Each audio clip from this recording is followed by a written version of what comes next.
Olá, quarto ano, tudo bem? Aqui é a professora Nathalie. Nós vamos começar agora as nossas gravações, né, de aula sobre os conteúdos e sobre as correções das atividades que eu dei até o momento, tá? Nesse período que a gente está em isolamento em casa. Primeira coisa que a Pro vai falar é que aqui tem muito barulho na minha rua, então pode ser que em alguns momentos tenha um barulho de carro, de ônibus, né, tem um pouco de chiado, porque infelizmente a Pro não é youtuber, então o que a professora tem de disponibilidade de material, eu estou usando, né, da melhor maneira possível, tá bom? E aí, só para a gente poder, antes de começar propriamente o conteúdo, falar com vocês o seguinte: nós agora vamos ter uma comunicação que é via canal do YouTube. E para vocês serem notificados dos vídeos que a professora está postando em relação às atividades, né, a matéria e as correções, eu vou pedir para vocês se inscreverem no canal do quarto ano, acionar o sininho, né, porque toda vez que eu postar um vídeo novo, vocês vão receber essa notificação, tá bom? Outra coisa que eu queria falar é que toda a nossa comunicação a partir de agora, de atividades que eu vou disponibilizar, elas vão estar nesse canal do YouTube, ou vocês vão receber pelo aplicativo da escola, tá? O aplicativo da Simple, aí a professora de inglês vai auxiliá-los, e o do Bernoulli é um complemento para a gente poder, depois que eu explicar, por exemplo, terminei de explicar o capítulo 1 ou o capítulo 2, aí vocês podem ir até a plataforma do Bernoulli, acessar as unidades de aprendizagem, ver o que tem de interessante para vocês realizarem os desafios, os jogos, os quiz que tem, tá bom? Mas atividades do livro, atividades que eu posso passar em folha e as correções vão ser pelo canal do YouTube, combinado? Então vamos começar, tá?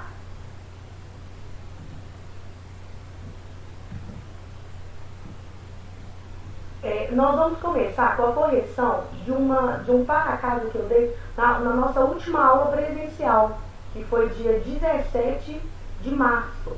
Eu dei essa folhinha para quem foi à aula e depois eu encaminhei ela pelo aplicativo para os alunos que não foram, tá? Então, a disciplina de geografia, e nós vamos fazer a correção dessas atividades. E à medida que eu vou fazendo a correção, eu vou relembrando alguns conteúdos que nós já estudamos dentro da sala de aula. Por quê? Essas atividades são referentes ao nosso primeiro capítulo de geografia, que é o capítulo que fala sobre o planeta Terra, que é a nossa primeira casa, tá bom? E aí, a primeira pergunta era: explique as principais características dos dois movimentos da Terra. O primeiro movimento é o movimento de rotação, que a gente já aprendeu que é um movimento que a Terra faz girando em torno de si mesma, tá? Então, como vocês podem ver o desenho aqui, a gente está falando que a Terra, no movimento de rotação, ela gira em torno de si mesma. Quanto tempo que ela gasta para fazer essa rotação? Ela gasta aproximadamente 24 horas, né? E aí, esse movimento, ele acontece nesse sentido, que é da esquerda para a direita, o movimento. Aqui, gente, por que a Terra não está certinha, né? Porque ela possui um eixo de inclinação. Todas as figuras do nosso livro mostram que a Terra possui esse eixo de inclinação. E esse movimento que a Terra faz em torno de si mesma, que é o movimento de rotação, ele representa a passagem das horas do dia, e com essa passagem a gente tem a sucessão de dia e de noite, né? Por causa desse movimento, dessa rotação que a Terra faz em torno de si mesma, né? Porque o Sol, vamos supor que o Sol esteja desse lado e a Terra está girando. Então, em alguns momentos, uma parte da Terra vai estar exposta aos raios solares e a outra parte não. Por isso que em alguns locais é dia e em outros locais já é noite, tá? Esse é o primeiro movimento que a Terra faz. O segundo movimento que a Terra faz é o movimento de rotação, que é o que a Terra faz girando em torno do Sol, tá? E aí, esse movimento a Terra gasta 365 dias e algumas horas para realizar esse movimento completo em torno do Sol. E eu tô colocando para vocês que é 365 dias e mais algumas horas, que a gente já conversou em sala sobre isso, essas horas. Na somatória dessas horas, a cada 4 anos a gente tem um ano bissexto, que a gente tem um ano a mais, que é o caso de 2020, que é um ano bissexto. Né? Fevereiro, esse ano teve 29 dias ao invés de 28. Né? Então, o movimento de translação, a Terra está girando em torno do Sol, dura 365 dias, e por causa desse movimento e do eixo de inclinação da Terra, a gente tem a determinação das estações do ano, que são 4 estações: primavera, verão, outono e inverno, tá bom? Só para a gente poder relembrar, a Terra ela realiza esses 2 movimentos simultaneamente. Então, enquanto ela está girando, realizando o movimento de translação ao redor do Sol, ela também, olha aqui o desenho, ela também está fazendo um movimento de rotação, que é girando em torno de si mesma, ok? Então vamos para a próxima pergunta. Faça 2 desenhos esféricos representando o planeta Terra, tá? Então, a gente tinha que fazer, na letra A, um desenho esférico, na letra B, um outro desenho esférico. A prof colocou 2 desenhos aqui, porque eu vou dar um complemento na explicação, para ficar mais fácil para vocês entenderem, tá? O primeiro estava pedindo para a gente escrever os principais paralelos da Terra. E aí nós vamos relembrar que os paralelos são as linhas imaginárias que cortam a Terra no sentido horizontal, ó. Tá vendo? Nesse sentido, no sentido do horizonte. E aí os paralelos, a gente tem o paralelo principal, que é a linha do Equador. Que eu vou mostrar nesse segundo desenho aqui. A linha do Equador é o nosso paralelo principal. E esse paralelo principal, ele vai separar o planeta Terra em 2 hemisférios, que é o hemisfério norte e o hemisfério sul, tá? No hemisfério norte, nós temos mais 2 outros principais paralelos, que é o Trópico de Câncer e o Círculo Polar Ártico. Já no hemisfério sul, nós temos 2 outros principais paralelos, que é o Trópico de Capricórnio e o Círculo Polar Antártico, tá? Então, nós vamos lembrar aqui, ó, tem aqui o planeta Terra, principal paralelo, linha do Equador, que vai dividir o planeta Terra em 2 hemisférios. O hemisfério que está na parte superior do hemisfério norte e o hemisfério que está na parte inferior, o hemisfério sul, ok? Próximo, o principal meridiano. A gente tem que desenhar a representação no formato esférico da Terra, né? Porque a gente já aprendeu que a Terra ela tem um formato esférico, então é um formato arredondado. Então, agora o principal meridiano. Os meridianos, eles são linhas imaginárias que cortam a Terra no sentido vertical, tá? No sentido vertical. E a gente tem um principal paralelo, que é o paralelo um principal meridiano, que é o meridiano de Greenwich, tá? E o meridiano de Greenwich, ele vai dividir a Terra também em 2 hemisférios. O hemisfério oriental ou hemisfério leste e o hemisfério ocidental ou hemisfério oeste, tá? Que está do lado oeste, né? Porque é só a gente lembrar dos pontos cardeais, ó, norte, sul, leste, oeste, ok? Pergunta número 3. Escreva qual a principal função da escala nas representações do planeta Terra.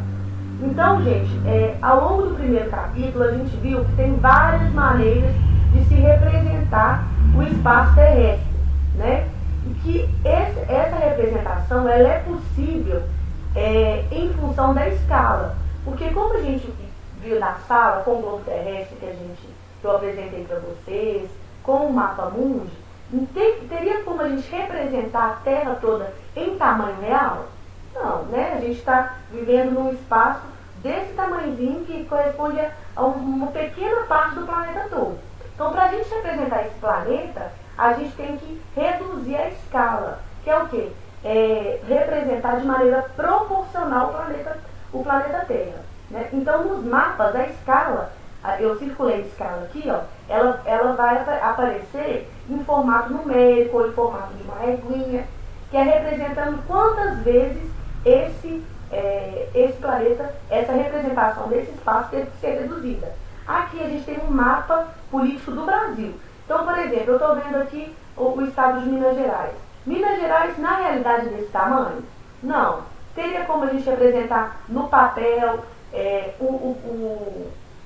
o estado de Minas Gerais no tamanho real? Não. Como que a gente conseguiu representar? A gente reduziu de maneira proporcional até ele ficar de uma maneira que a gente conseguisse observar o que era necessário. Aqui a gente não tem detalhamentos sobre o estado de Minas Gerais, porque aqui é um mapa político do Brasil que vai representar todos os estados. Então a gente não queria um detalhamento, né? Aqui a gente só queria mostrar aonde que o estado de Minas Gerais está localizado no mapa do Brasil. E essa escala permitiu isso. E aqui na escala, a escala vai falar se a cada centímetro do mapa, quanto que vai valer na realidade. Então, às vezes, a gente vai ter cada centímetro do mapa equivale a 10 quilômetros na realidade. Ô, gente, ó, tá vendo o barulho? Tem muito barulho aqui na minha rua, então eu já peço desculpas, mas não tem como. Mas é só a gente lembrar também que na escola não tem muito barulho. Tem o barulho das outras falas, tem o barulho dos corredores, tá? Mas ela está pedindo desculpa, mas infelizmente não tem como, tá bom? Então a escala, a principal função da escala é tornar possível a elaboração de um modelo reduzido do mundo, ou do espaço que quer ser representado, tá bom? Próximo. A gente teria que recortar e colar exemplos das representações planas do espaço terrestre. Então vamos só lembrar o seguinte, gente. O globo terrestre, ele não é uma representação plana, não é? Ele é uma representação esférica, porque ele é no formato arredondado, o globo terrestre. As representações planas são aquelas que a gente consegue colocar em cima de uma superfície e ela ficar plana mesmo, ela ficar retinha. Então a gente vai ter, nós vamos ter 3 tipos de representações planas, que são os mapas, as plantas e as imagens de satélite. Então os mapas, quais que são as características dos mapas? Tem muitos mapas, os mapas eles vão dar alguma informação específica pra gente. Então pode ter o mapa, esse aqui é um mapa do Brasil, vocês vão ver que cada região do Brasil está de uma cor diferente. A região que a gente mora, por exemplo, está aqui de roxo. Então esse aqui é um mapa do Brasil, mapa político do Brasil, sobre as regiões do Brasil. Então os mapas eles vão dar essas informações, né? Eles vão nos fornecer algumas informações relacionadas ao que a gente quer representar, tá bom? As plantas, gente, elas são representações planas também das superfícies terrestres, mas elas geralmente são de um espaço bem específico. Aqui, por exemplo, a gente pode perceber, aqui tem uma rua, então aqui provavelmente é uma parte de um bairro, né, ou uma parte de um município muito pequeno. E aqui a gente tem aqui é um rio, tá vendo? Então aqui a gente sabe que isso aqui está numa cidade, que essa cidade tem um rio. Então essa representação, ela dá um pouco mais de detalhamento, mas um pouco mais de detalhamento, mas ela também representa um espaço que é um pouco mais reduzido, tá? O último tipo de representação é uma imagem de satélite, que são aquelas imagens aéreas que são captadas e que nos fornecem informações mais gerais sobre o espaço. Aqui também a gente provavelmente tem uma cidade, aqui pelo que a gente pode ver pela imagem de satélite parece que é um rio, né? Não uma praia, um rio. Aqui a gente tem um espaço verde e aqui a gente consegue perceber que é um espaço que tá com muitos elementos humanizados, né? A gente tem muitas casas, muitas construções aqui, ok? A quinta e última pergunta, olha, sobre a localização do Brasil no planisfério, responda. Então vamos lá, aqui o planisfério, gente, é uma representação do planeta Terra todo de uma maneira plana. É como se a gente tivesse pegado aquele globo terrestre que está no formato arredondado e a gente tivesse cortado e colocado ele em cima de uma mesa. Então a gente vai ter um planisfério. E aqui é o mapa mundi, né? E a gente quer saber sobre a localização do Brasil, o que a gente pode concluir sobre a localização do Brasil. Então, vamos só pegar aqui, ó. Aqui a gente tem o planeta Terra representado de uma maneira geral, né? Então tem os oceanos e os continentes. Vamos pegar aqui o continente sul-americano, que é o continente que o Brasil está inserido. O Brasil está aqui de verde, olha. Então, vamos olhar aqui bem. O Brasil está aqui de verde. Então, na hora que a gente pegar a linha do Equador, olha, que divide o hemisfério, o planeta Terra, hemisfério norte e hemisfério sul, a gente vai ver que o Brasil, grande parte das terras do Brasil, está localizado no hemisfério sul. Só um pedacinho do território do Brasil que está no hemisfério norte, mas é uma parte muito pequena. Da região norte do Brasil, os estados bem lá de cima, uma parte muito pequenininha. Então a gente pode concluir que a maioria do território brasileiro está localizado no hemisfério sul, tá? E ele é cortado pela linha do Equador e tem mais um paralelo também aqui, ó, que corta o Brasil, que é o Trópico de Câncer, tá bom? E aí, aqui no centro, a gente tem o meridiano de Greenwich. Então, quer dizer que aqui a gente tem o hemisfério oriental e aqui a gente tem o hemisfério ocidental. Então, o Brasil está nos hemisférios, com grande parte do seu território, no hemisfério sul e no hemisfério ocidental, ok? Então, vamos lá. Sobre a localização do Brasil no hemisfério, responde: em quais hemisférios se encontra a maior parte do território brasileiro? Gente, ó, a maior parte, tá? Não quer dizer que é a totalidade, porque, volto a repetir, tem uma pequena parte do Brasil que está no hemisfério norte. Mas, olha, a maior parte do Brasil está localizada no hemisfério sul e no hemisfério ocidental, tá bom? Quais os dois paralelos que cortam o território brasileiro? Então, vou passar aqui para a gente poder ver de novo, com outra imagem. Linha do Equador, que é o território brasileiro aqui, ó. E o Trópico de Capricórnio, ok? Então, gente, essa é a nossa primeira correção. Na próxima aula, eu vou começar o capítulo 2 e nós vamos corrigir as atividades que eu já dei, tá bom? Assistam sempre os vídeos até o final. Tá? Espero que vocês tenham gostado e tenham entendido. Um beijo, que a prof está com saudade, tá bom?